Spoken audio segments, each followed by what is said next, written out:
Hello, everyone, and welcome to another episode of Soulful Conversation with the Melanated Hospice Nurse. I am Melissa Rowland, your Melanated Hospice Nurse, and I just want to say thank you so much for coming on and joining us. If this is your very first time joining the podcast, I just wanted to ask you to do me a favor. If you can just like and subscribe and then share these podcasts with other people, because I guarantee you, if the podcasts are helpful to you, they're also helpful to others. So please do that. Just subscribe.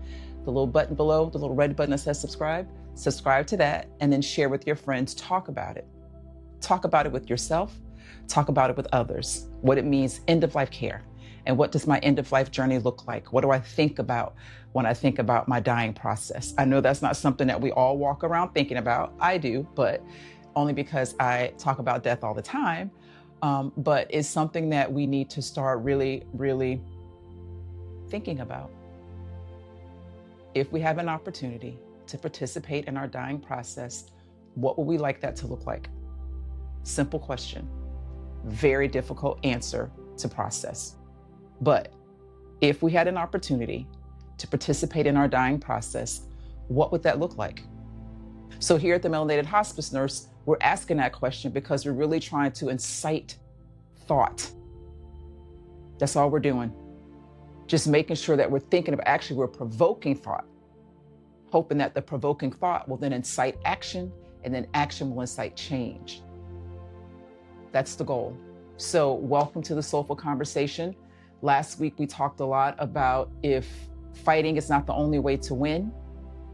What does that feel like when you've been fighting and fighting and fighting for a cure, and all of a sudden, you get the information that, oh, wow, this isn't working, and now I have to fight differently. Now I'm fighting for peace, and now I'm fighting for clarity. Now I'm fighting for love. Now I'm fighting for joy. What does that look like when fighting is not the only way to win? Please go back and listen to that podcast, because that was heavy and it was layered, but it was necessary, because that's a lot of people's realities, and one day it could be ours. And the goal is to try to prepare for these moments. Now, we know we can't prepare for every scenario because we don't know how death is coming and we don't know when it's coming. But what we're trying to do is make sure that we have a healthier thought process when it comes to death and the dying process, especially in our life or the life of a loved one that we're helping to take care of. So go back and watch. But this week is going to be quite interesting because it's really talking about something that somewhere along the line, if we have been in a space where we had to make a decision for a loved one, either a health decision or a medical decision, or even if they were in the dying process and we had to make a decision about a choice, about care, about an option, sometimes the presence of guilt is so heavy when we do that.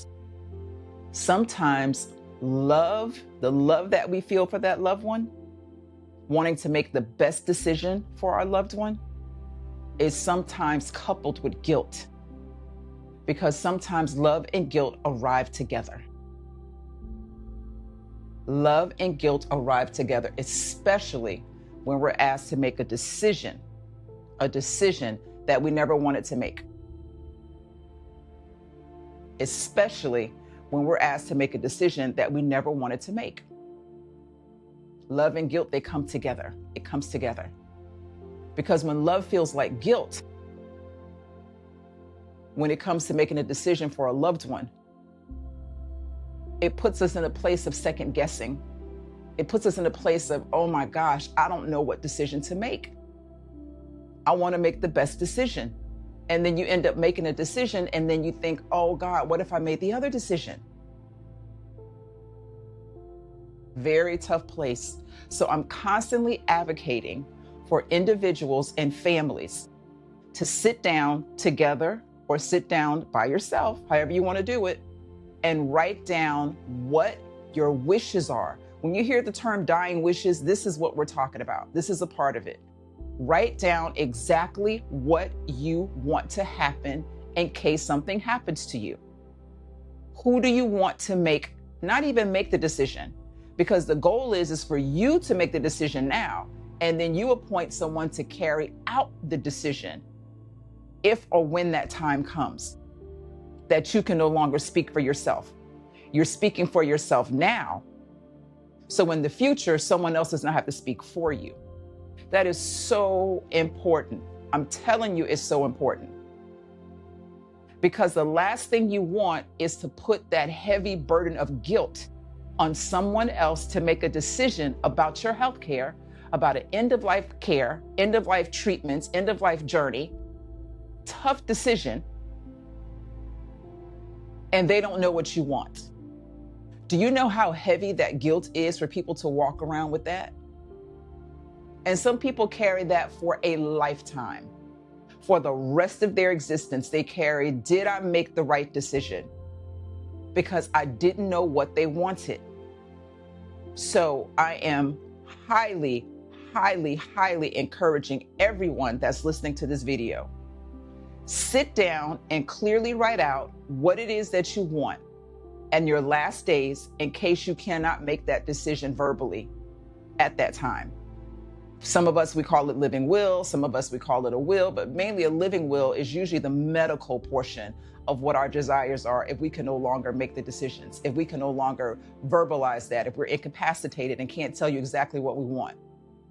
Please, I'm begging you, because a family member having to make that decision for you, 9 times out of 10, if they don't know what you want and they're left to make that decision for you, they're going to walk around for the rest of their days with the feeling of guilt if they made the right decision, especially if you die from a decision that they made. So it feels that way.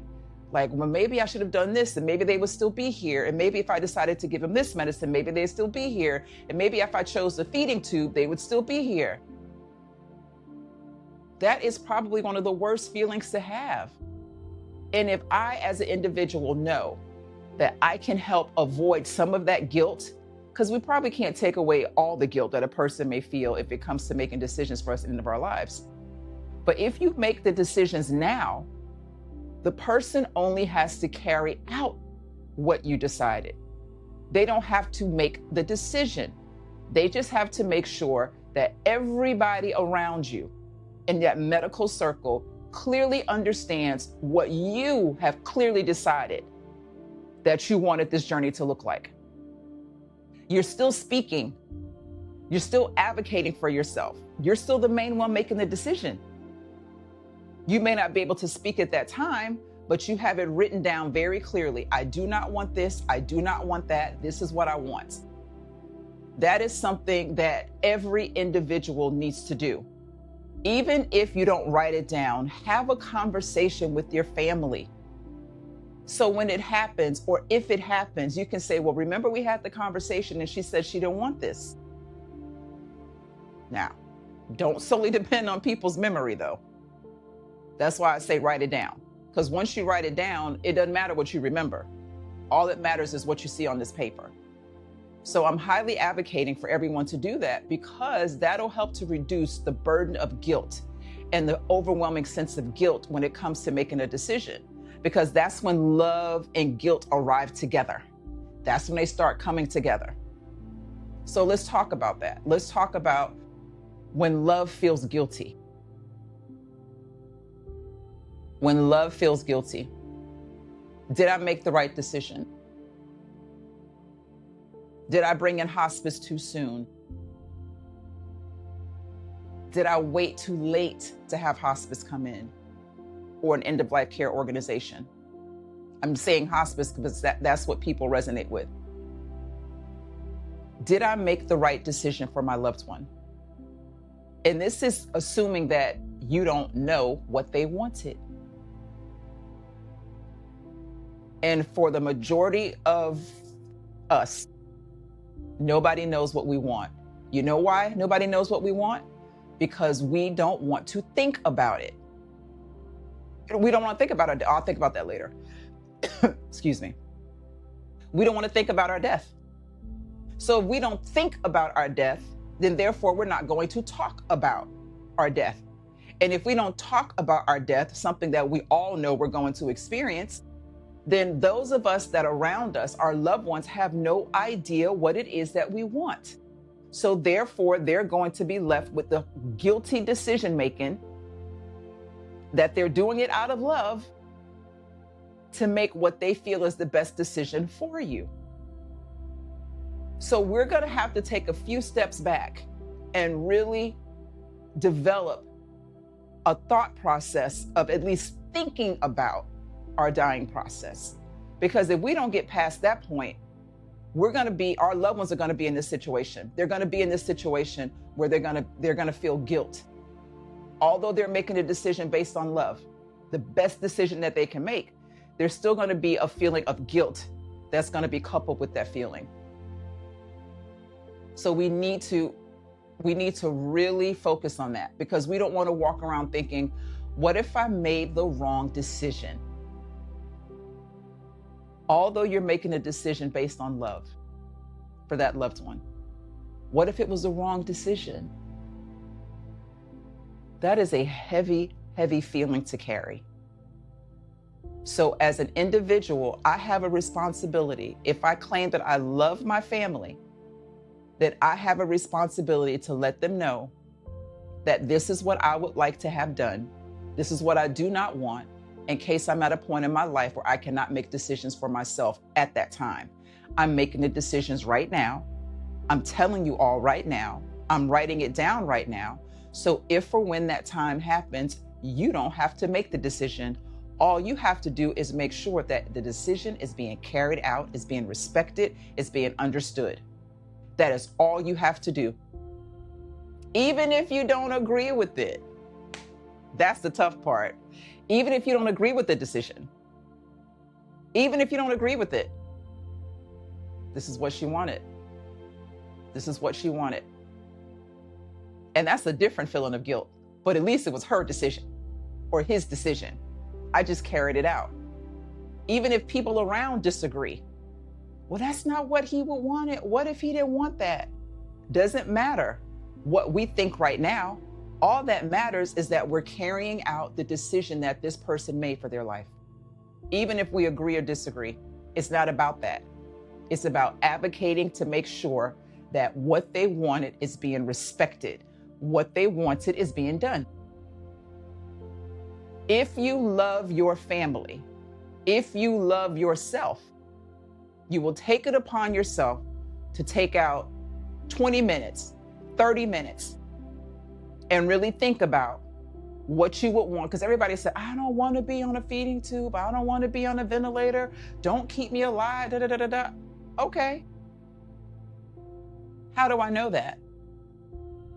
Well, I'm telling you, what if I don't remember? What if you're telling me, but nobody else around knows? Now everybody thinks it's my decision.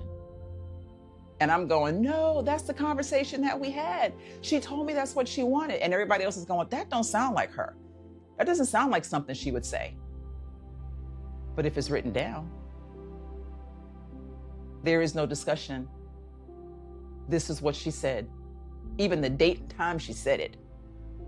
Some people do voice memos. They actually put a voice memo and they speak into a recording, or they speak into their phone and say, this is what I want. And they share it with all their family members. You can do that. Just speak into a recording and then share it with your family members. At the time of my death, or at the end of my life, or at the time of my days when I can no longer make decisions, this is what I would like to have. We have ours spelled out in, we have a trust. And in our trust, part of our trust is a living will. And in a living will, I'm very specific about exactly what it is that I want. Very specific. And I've created a few scenarios, but of course we all know car accident versus, end of life because you have a disease. The scenarios are endless, we know that. But at least give your family an idea that if life is no longer viable, if the disease has now completely taken over and there's no sign of recovery, if, whatever you want the scenario to be represented, put that in writing, put that in a voice memo. For those of you that are fortunate enough to have some type of attorney or something, sit down with them and let's draft up something. Please do that, because I have sat with families and the guilt that they feel. Oh my goodness. Did I make the right decision? Should I have called in hospice? Should I have waited a little bit longer? Did I wait too long? Is mom suffering? Does she seem like she's comfortable? What decisions should we make when it comes to medication? Ooh, it's heavy. But what if guilt is not always proof that we made the wrong decision? What if guilt is not always proof that we made the wrong decision? But what if guilt simply shows us how deeply we love? It doesn't always have to be because I made the wrong decision. Sometimes we carry that guilt because we love the person so deeply. Even if you have it written down, and I help to carry out that decision, there's still a deep feeling of guilt there, because it's coupled with how much I love you, how much I love our relationship, how much I love who you are to me, what you mean to me. So there's 4, I will call them gentle truths, because truths are very absolute, I think. So I don't want to say, oh, there's 4 truths, but there's 4 kind of like gentle truths that we can talk about when it comes to making a decision, and where guilt falls into that.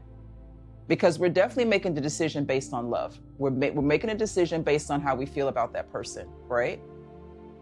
And more than likely, it's a loved one that we love deeply, and we really don't know what the best decision is to make. So this is a scenario to where we really don't know what they want. Sometimes we may know what they want, but I'm telling you, for the average person, most people don't know what they want. Especially our generation. The older generation that I take care of, a lot of them, they do kind of have, their affairs in order. If nothing else, the majority of them, they have their funeral plans and things in order. And a lot of the time it comes with a do not resuscitate or a living will, where they kind of made it very clear. But for our generation, we really don't have that detailed information laid out for our loved ones. And I think because we're becoming so desensitized to death, that we know it's something that happens, but it's just like, it happens all the time. And because I woke up this morning, therefore it hasn't happened to me yet. So we really don't put the thought of death and our death affairs and our end of life care and things of that sort, we really don't put that in high priority when it comes to really getting our life and our cares and our affairs in order. So when it comes to when love feels like guilt, having to make a decision for a loved one, this is very, very challenging for a lot of people. Love is not making a decision easier.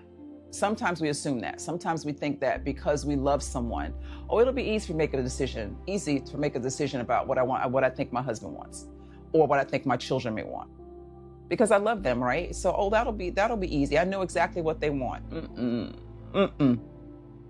Sometimes it can make it even more challenging. It can make it even more challenging to make a decision for a loved one. Can be very challenging. We may assume that because we love them, that we're going to make the best decision for them. And because of that, it should be like, oh, that's easy. That's easy. I know what they want. Until it's time to make the decision. Until it's time to make the decision. Because we assume that we know exactly what to do. We're going to assume that we know exactly what to do. But unfortunately, an illness rarely gives family easy choices. We think we can do that until an illness happens. And when an illness happens, now we start having all of these scenarios run through our head. And it's like, wait a minute, what is it? What are we doing again? We thought we could make that choice until the illness actually happens. And then all of a sudden, things become very complicated. Very complicated. What appears to be the easy decision or the best decision for that loved one, all of a sudden, multiple scenarios come into play, multiple opinions come into play. And all of a sudden, you're sitting there going, wait a minute, I thought this would be easy. I just knew I could make the best decision for them. But when that illness occurs, all of a sudden you're like, wait, hold on. What should we do? How do we do this? What decisions should we make? What medicines are we going to give? What rehab center are they going to go to if they need rehab? What long-term care facility? Who's going to take care of them at home? How are we going to do this? All of these scenarios start coming into play. Sorry, just making adjustments. All of these, the lighting, start coming into play. Because every option, every single option carries some degree of pain. Every single option, every scenario that comes into your head carries some degree of pain. There's difficult options. There's what appears to be simple options. I'm talking about as simple as, should this person have a diet of solid foods, or should it be pureed foods? Should it be soft foods? And you're just thinking, oh my gosh, just a week ago they were eating regular food, and now all of a sudden I have to make a decision whether or not they should have soft foods or pureed foods. Even what we think might be a simple decision can still carry a degree of pain, because we keep remembering that loved one in the condition and the state that they were in prior to this illness. So many scenarios run through our head that can make even the most simple option feel heavy and painful and guilt-ridden. When love feels like guilt, making decisions out of love, but then questioning and second guessing yourself if this was the best decision. This is tough. This is tough. Because we have to make a decision sometimes without having an answer. We have to make a decision, and sometimes we don't have the answer. We have to make a decision, and sometimes we don't have the answer. Because guilt, unfortunately, speaks in hindsight. And this is what I mean by that. After something happens, families start to replay everything. Everything. They replay everything. If only we had. What if we had not done that? What if I had chosen something differently? Maybe we should have. Maybe we should have not. It literally speaks in hindsight. That's what guilt does. And we don't live our lives in hindsight. We can't live our lives in hindsight. We can't live in the future making decisions from the past. We can't do that. We can't live in the future right now and think, okay, well, let me make this decision for tomorrow. Guilt usually speaks in hindsight. What if I had chosen differently? What if I had thought differently? What if I had said yes instead of no? What if I had said no instead of yes? Would they still be here? And that's usually what really drives a lot of our guilt, is trying to make the best decision to extend and prolong life. Because we don't want to be the ones to make the one decision that makes that person die. That's what it feels like.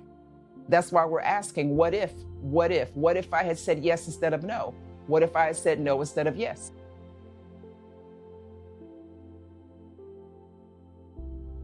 Just adjusting the camera. Guilt speaks in hindsight. Because what we do is we judge yesterday's decision, right? The decision that I made yesterday. Yesterday I said no. We judge yesterday's decision based off of today's information. We judge yesterday's decision based off of today's information. That is how guilt lives in hindsight. We are literally here today. Now we may have more information than what we had yesterday, and now we can't go back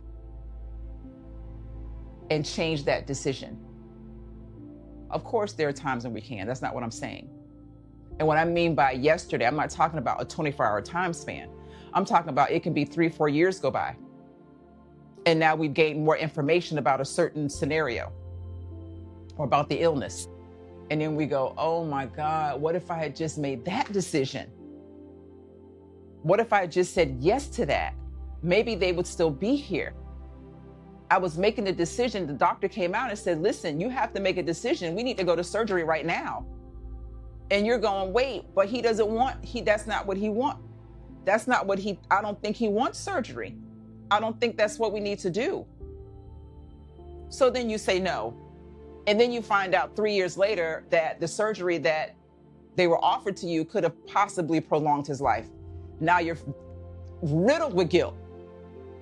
Riddled with guilt because it speaks in hindsight. It literally speaks in hindsight because we're judging yesterday's decision based off today's information. That is because you only made the decision based off the information that you had. You made the decision based off of the information that you had. You made the decision based off of the emotion that you were in. You made a decision based off of the medical guidance that you were receiving. You made a decision based off of the circumstances that were available to you at that time. You made the decision based off of the information that you had emotionally, medical advice, what you were feeling at the time, what you thought this person might want. You made that decision based off of that. And it was love that was fueling the decision. You did that, and you did the best that you could at that time. But then fast forward, now you hear other information, or even, it doesn't even have to be other information. Now you're feeling like, oh, now that my emotions have settled, maybe I should have made that decision. Because you're basing the decision that you're making based off the emotions that you're in at that time. And we all know emotions can be a train wreck when all of a sudden you're forced with an illness or a disease and having to make a decision for a loved one, especially if you don't know what they want. It is an emotional train wreck. And now that your emotions have calmed down, now you're like, you know what? I should have said yes instead of no. Here comes the guilt. Here comes the guilt because it speaks in hindsight. It speaks in hindsight. Medical advice at the time. Medical advice. I was only going off what they told me. I didn't know any better. I didn't know any different. And we always tell people, you know, you have every right to get a second opinion. When do people actually get the second opinion? Of course, we know that. Everybody, I need you to hear this. You have a right to get as many opinions as you want for yourself or for a loved one. That's your right. And we tell people this all the time. But when do people actually take their ailing mother in their 90s to another physician to get another opinion? How does that work? Yes, I know I have the right to get another opinion, but how do I actually get the other opinion? Do I call another physician and have them come in? Yes, you can. You absolutely can do that. Do I take my mom to the doctor's office? You can. You can. So these are all but do people actually do that? Not all the time. Not all the time. So you made the decision based on the medical advice at the time, the medical guidance at the time. And for a lot of us, the majority of us, we believe what medical advice we get from our medical practitioners. That's just how we've been programmed to live. So you're not going to stop and go, wait, let's take mom to another doctor, another opinion today. You made the decision based off the emotional state that you were in. If this was a decision that you had to make suddenly, your emotions were probably all over the place. If this has been a prolonged illness or a illness that's been going on for a long time, especially like the dementias, Alzheimer's type of thing, and you're making the decision, your emotions are completely involved, completely encapsulated in the relationship that you have with that loved one. Your emotions have been up and down for years. Some people get to a place where they're emotionally exhausted, and they're making a decision at that time as well too. So you made the decision based on the advice that you had at the time. But here comes the next day, or here comes tomorrow, and you're literally sitting here going, wait a minute, I should have made that decision. So you're judging yesterday's decision on today's information. And that will allow, that's where guilt speaks in hindsight. We often think choosing comfort. Here we go with that choosing comfort again. Choosing comfort can be an act of love. But there's a lot of guilt when it comes to choosing comfort. And we talked about that in the last podcast about comfort versus cure. Does choosing comfort mean giving up? You see how all of that has guilt kind of intertwined in it? It's kind of woven in that decision making. It's kind of woven into the conclusion and the outcome, the guilt. When we finally go to the doctor and say, you know what? No more hospitalizations, no more lab work, no more going back and forth to the doctor's office, no more diagnostic tests, no more trial medications. You know what? No more medications, period. We just want to be comfort now. We just want to do comfort medications. We want to take her off all of these cardiac meds, all of these liver medications, all of these statins, all of this stuff for cholesterol and vitamins and all these different things. We're stopping all of that. And we're only going to give her the medicines that make her comfortable. Not so much pain medicine. I know that's what people are thinking. No. A lot of people don't get pain medicine until well toward the end, if they even need it. But taking off all the medications that we've been doing for the past 20 years that obviously are not working anymore because we're here in this end of life conversation. If the medications were still effective, we wouldn't be having this conversation. So now a family has to choose, you know what, we're done. No more hospitals. That's it. No more lab work. No more going back and forth to the hospital. We're not doing that. We're now choosing her comfort care. There's a lot of guilt that can go into that for families because you always think, what if we did one more treatment? We've already done 99 of them. Maybe that one last treatment can do something to reverse it. You're going to think that. You're going to think that. There's a lot of guilt when it comes to choosing comfort care. A lot of families feel like they are giving up. They clearly see what's going on with their loved one. And they clearly see after 5, 6, 7, 8, 9 years of treatments that this is no longer working. And now they have to decide comfort care. A lot of guilt in coming to that conclusion. Because sometimes love will fight for another treatment. We will. Love will help us fight for another treatment. Yes, let's go back to the doctor. Let's see if something else can work. Like love will be the fuel to help us fight for another treatment. It will. It absolutely will. But sometimes love will help us fight for comfort. Love will help us fight for dignity. Love will help us fight for peace. No more hospitalizations. Love will help us fight for meaningful moments. And that's when that is fighting the only way to win comes in. Shifting the narrative of what fighting looks like. Because choosing comfort care can have a lot of guilt in it. Can have a lot, and this is when love feels like guilt. This is when love feels like guilt.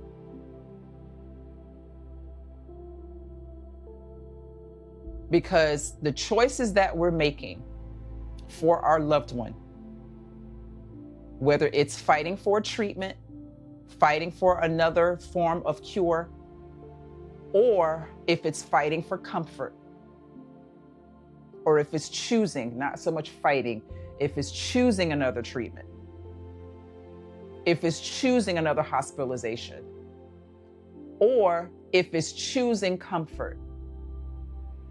The beauty behind both of those options of choices are they both come from the same place of love. They both come from love. They both come from the love that I have for that person is going to have me choose another treatment because I want to see them do better. Or the same love that I have for that person will help me to choose comfort care because I want to see them feel better.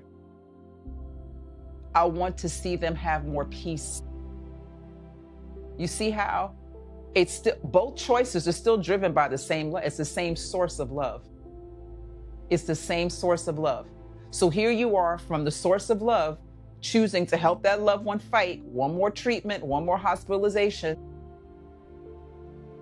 And if it doesn't work out, you feel guilty. Or from the same source of love, you're helping that person choose comfort care, no more treatments, no more hospitalizations. And you're still feeling guilty. So there's always this thread of feeling of guilt in the decisions that we make when it comes to our loved ones. Because they come from the same source. It's coming from love. Whether we're choosing one more treatment or whether we're choosing comfort care, it's still coming from love, which I think is beautiful. But the one thing that I want us to go away with this is in that love is a lot of compassion. It's a lot of compassion. When we're dealing with a loved one who is in the midst of fighting for another treatment, fighting for a cure, or whether they're now deciding they don't want to fight for a cure anymore, they want to fight for peace and dignity and all those good things. A lot of compassion in that. And sometimes a lot of compassion when it comes to caring for our loved ones. It is driven by compassion. It's driven by compassion.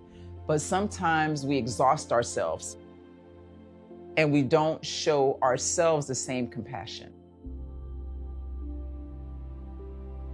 And it's very important that we do so. It's very important that we continue to allow compassion to drive us and guide us.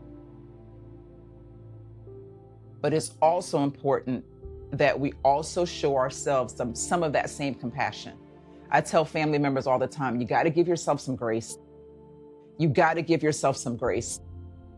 You have to. This is a very human experience. You do not have the answers. Don't think that all the answers lie within you, because that's where the guilt comes from, and that's where the exhaustion comes from. You got to show yourself some grace that at the time of the decision making, you felt that that was the best decision because you did not have the answer. You didn't have it. You were trying to formulate what you thought would be the best conclusion. You didn't have the answer. You have to show yourself some grace. You have to give yourself some leeway. You have to show yourself some compassion that you are trying to make the best decision for your loved one based off of the information that you have today, not tomorrow's information because you haven't gotten there yet, but based off of today's information, based off of today's medical advice, based off of today's emotional state that you're in, that you're literally making the best decision. You have to show yourself some grace and some compassion when it comes to that, because we don't have the answers. This is all new. I've never journeyed with this loved one like this, especially in an end of life space. People don't die multiple times, they die once. They die once. So I have one shot at this. There's no rehearsals. I don't get to get do-overs. We don't get to say, hey, let's run that back. Let's run it again. I think I got it right this time. No, that's not how that works.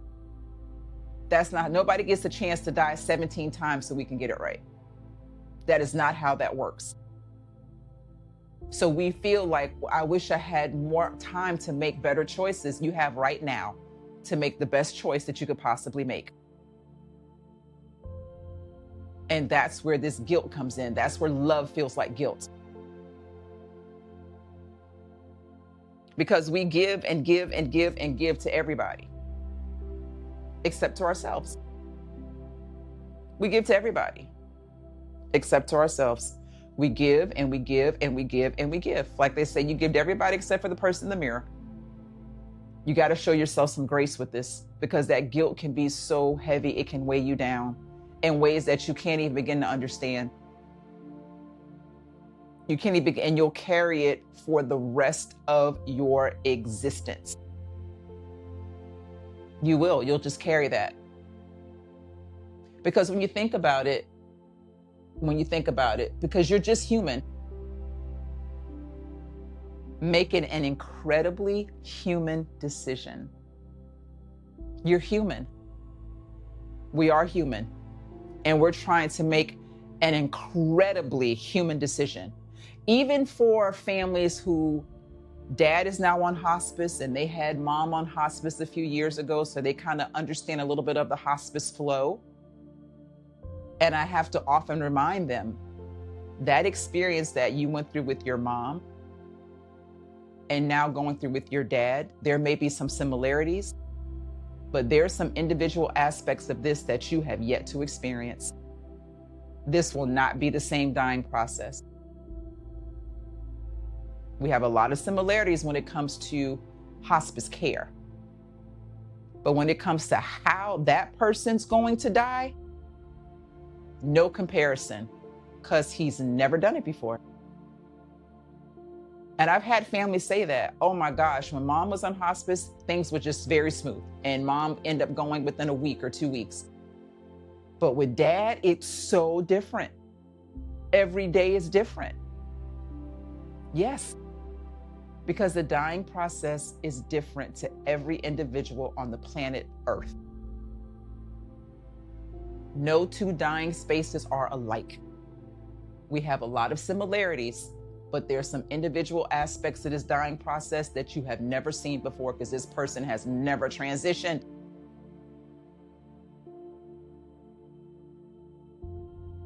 So when it comes to giving yourself some grace, you've never done this before. You've never done this before. Not with your dad. You have to show yourself some compassion, because you're making this is an incredibly human experience that you're navigating through. Incredibly human experience. And I often have to ask people, so let's say this to help with the guilt. If someone you loved, right, made the exact same decision for you, and I have to kind of challenge families with this. If this person made the exact same decision that you're making right now, would you judge them as hard as you're judging yourself? If this were reversed and your mom was making the decision for you, as opposed to you making a decision for your mom, the same exact decision, would you judge your mother as harshly as you're judging yourself right now? Would you? And that usually helps to free people up, and they go, you know what? She would want me to make this decision. She wouldn't want to live like this. And that kind of allows people to go forward and make the decision that they're making out of love, although it feels very guilty, but they're making a decision out of love. and they can conclude that final decision. If the person that you loved was making the same exact decision that you're making right now, would you judge them as harshly as you're judging yourself? Ooh, we got to slow down and kind of meditate on that one. How would you answer that question? If you need to use that as a guide to help you with your decision making, stop and ask yourself, if mom made the decision to no longer have me on a tube feeding or no longer have me on a respirator or ventilator, how would I judge her with that? Would I tell her thank you? Because unless you have it in writing, what other guide do you have to make the best decision? What other source do I have to make this decision? I clearly don't have it in writing in front of me. So now what decision do I make? How do I gauge if it's the right decision?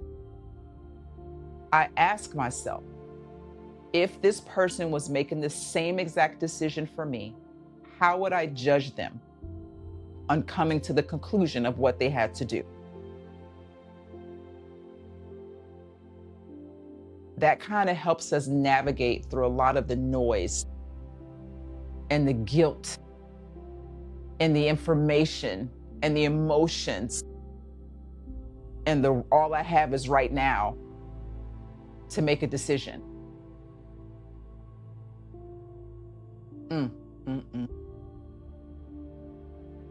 So I have a question. What's the one decision that you still carry guilt about? What's the one decision that you still carry guilt about? Especially when it comes to end of life care, a medical decision for a loved one, someone calling you because this person couldn't make decisions and now you're the decision maker. It's like, wait, what happened? And that happens a lot. Something happens to mom or dad and then they have to call you. Something happens to brother or sister, they have to call you to make a decision. It's like, wait, what happened? Like, what do you mean I have to make a decision? So what's the one decision that you still carry guilt about? And you have to ask yourself, did I do everything perfectly? Did I do everything perfectly? Or did I make the best decision that I could based off the information that I had? When love feels like guilt. When love feels like guilt. Because I was making probably the best decision at the time based off of the information that I had, based off of the love that I was feeling, the emotions that I was feeling. What's the one decision that you still carry guilt about?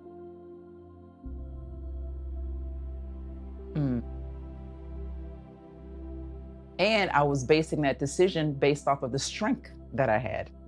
Let's not forget about that. The emotional strength that I had at the time to make that decision. That's a whole different space. Emotional strength. Especially when you're trying to justify yesterday's decision with today's information. Today you may feel a little stronger. Yesterday you felt emotionally weak and vulnerable and exhausted, and you made this decision. Now today you have a little bit more clarity. You've had a time to meditate on it and think about it. And now you have a little bit more emotional strength. And now it's like, oh, now I can make a better decision. Hindsight, because guilt speaks in hindsight. Sorry, gotta make some more adjustments to this. My bad, my apologies.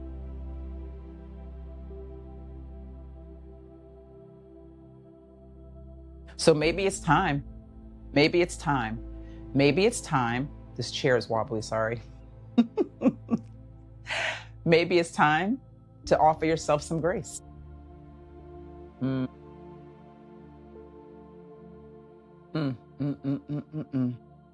Maybe it's time to offer yourself some grace.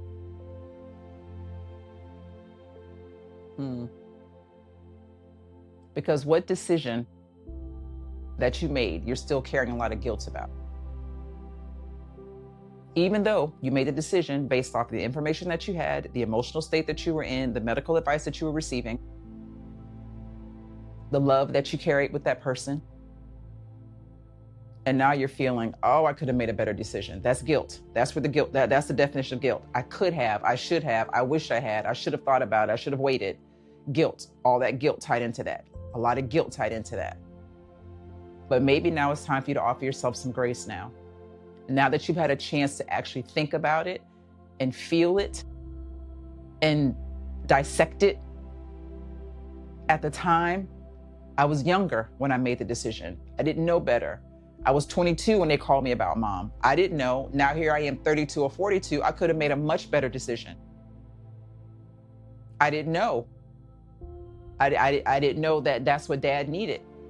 Now that I stop and reflect on it, now I can think, oh gosh, maybe I should have made this decision. Because you're in a different emotional state now. You've had time to think about it. You're more mature about your decision making. And now you go back and go, oh, man, I should have made this decision. Don't do that to yourself. All you can do is take that information that you've learned, and if ever you're placed in that situation again, try to use that to make a better decision in the next situation. Although the situations won't be similar. But you can say, you know what? Let me take a moment and just breathe a little bit. Let me get my emotions down just a little bit before I make this decision. Because the last time I was in this situation, I made the decision and my emotions were chaotic. They were all over the place. So let me learn from that and say, you know what? Give me 5 minutes to breathe. Let me just think about this for 5 more minutes. Let me just call one person. Let me just call this person. Let me just run it by them really quickly. You can use those to help make a better decision, but you can't go back and change the decision that you made. You cannot judge yourself off of yesterday's decision based off of today's information. And that's where all that heavy guilt lies right there. It's time to show yourself some grace. It is time to show yourself some grace, because when you think about it, sometimes guilt is just love searching for somewhere to place all of this pain. Sometimes guilt is love searching to find a place to put this pain. I'm searching to find somewhere to place the pain that I feel with it, that I feel with the loss. So that's what guilt is. It's just, I'm trying to find a place somewhere to place this pain that I'm feeling.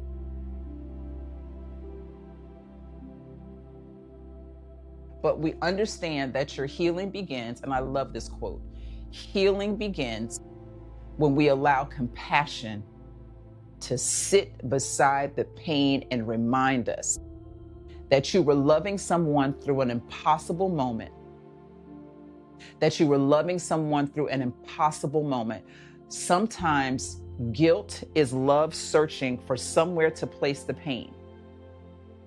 But healing begins when we allow compassion to sit beside that pain and remind us that you were loving someone through what felt like an impossible moment. You were loving someone in what felt like an impossible moment. You were loving someone that felt like what was an impossible moment. Your healing is going to begin now, because we're going to allow compassion and the grace that we're going to show to ourselves to sit right beside the pain of making that decision. Right? This is where our healing is going to begin. We're going to allow compassion to sit beside the pain as we understand that we were making a decision that felt impossible. felt absolutely impossible. You were loving somebody through what felt like an impossible moment. Woo.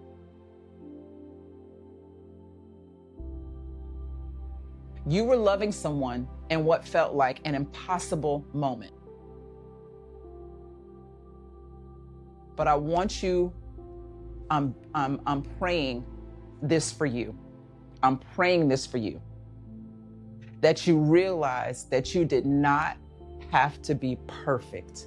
You only had to be present. You didn't have to be perfect. We don't even know the definition of perfect. We say the word perfect so much. Somebody please give me the definition of perfect, because there is no such thing. It's just a word that we've attached a lot of things to. It's just a word. Perfect. It's a word, because nobody can give me a definition of the word perfect,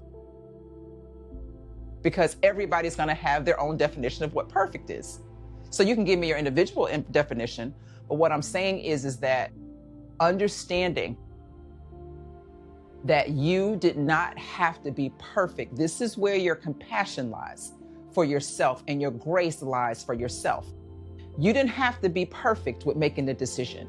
And I carry that with me, especially in this healthcare field, because I feel like because I'm a nurse, I should know the best decision to make, right? And for a lot of healthcare practitioners, we feel that. We feel that, especially when it comes to the dying process and our loved ones. I've had family members whose daughters were ICU nurses and ER physicians and neurosurgeons and this and all these medical professionals. And it comes to the dying space, even hospice nurses. And it comes to the dying space, they're just like, what am I doing? Because what we're taking is all of this scientific facts that we have, and we're trying to apply it to something that we can't even measure. The mysterious space of death and dying, it's a mystery. We can apply all the scientific facts we want to, and the conclusion will still be the same. This person is leaving us. It doesn't matter.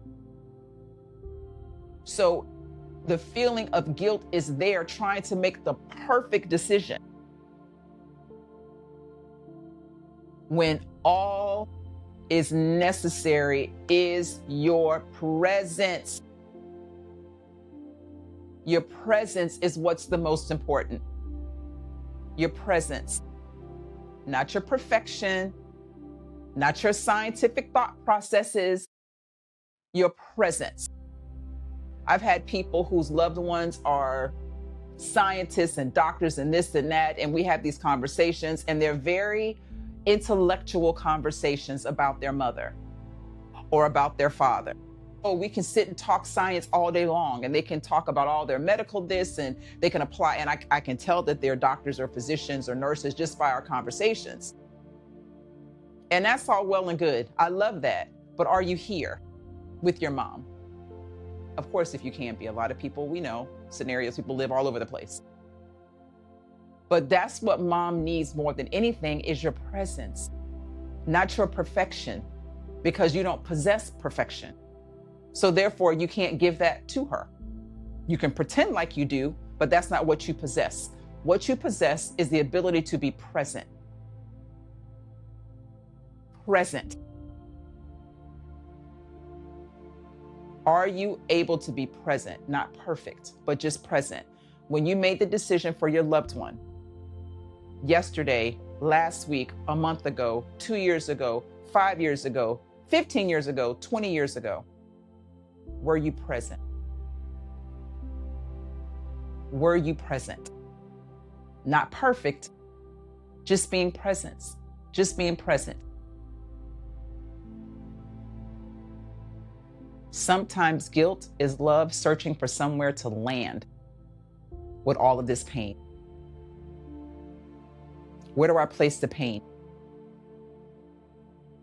Where do I place this pain? When love feels like guilt. You love someone through what felt like an impossible moment in time, and you loved them through it. You were present.